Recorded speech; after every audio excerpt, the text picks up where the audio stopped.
Je voulais faire partie de la vie locale, pour les enfants aussi, pour tout ce qui est scolaire. Et puis moi, je pouvais amener ma petite touche, comme je travaille dans les transports publics, voilà. J'aime beaucoup tout d'abord Meudon-la-Forêt. Voilà, je suis installée depuis 12 ans avec ma famille. Nous nous sommes associés dans une crèche parentale. Et c'est là où nous avons commencé à rencontrer de plus en plus de Meudonnais, des Forestois. Voilà, là, nous avons découvert une grande solidarité entre les personnes. Moi, j'avais vraiment envie de déjà comprendre le fonctionnement d'un quartier, les interactions entre les différents services, qui décidait de quoi, de comprendre qu'est-ce qui est de la responsabilité de la ville, qu'est-ce qui est de la responsabilité de la région.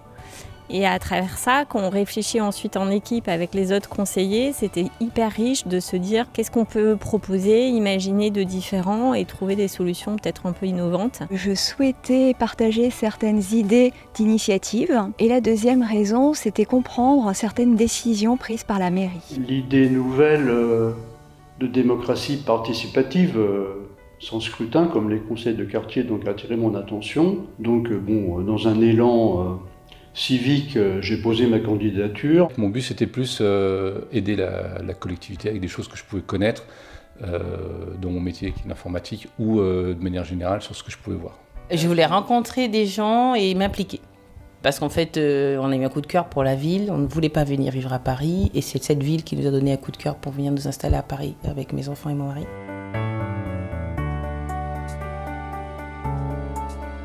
Dernièrement, c'était tout ce qui est les énergies, la géothermie. Concrètement, ma toute première mission, c'était la refonte de Chloroville, le magazine d'information, afin qu'il soit plus accessible à tout le monde, à toutes les catégories d'âge, socio-professionnelles et familiales. Si vous voulez, il y avait l'idée donc d'avoir un aménagement de l'abreuvoir de la République. Le maire nous avait un peu sollicité sur une réflexion sur la circulation dans le quartier. Le projet qu'on a fait sur l'espace douaneau, pouvoir donner son avis, pouvoir choisir les couleurs, les modèles, des choses qui apparaissent vraiment et se dire en fait dans la ville on a quand même une petite touche. Alors on a travaillé sur des aménagements en termes d'urbanisme.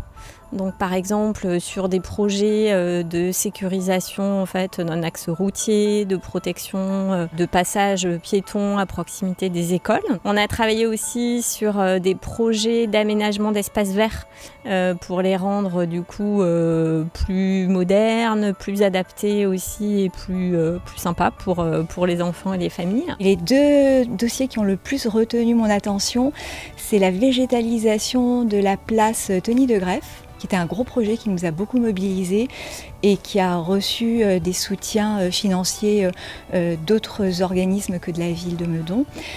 Et également l'organisation de la fête de quartier, qui a été un grand moment au niveau de l'organisation et après, lorsque l'événement a eu lieu devant l'avant-scène, de partage et de rencontres.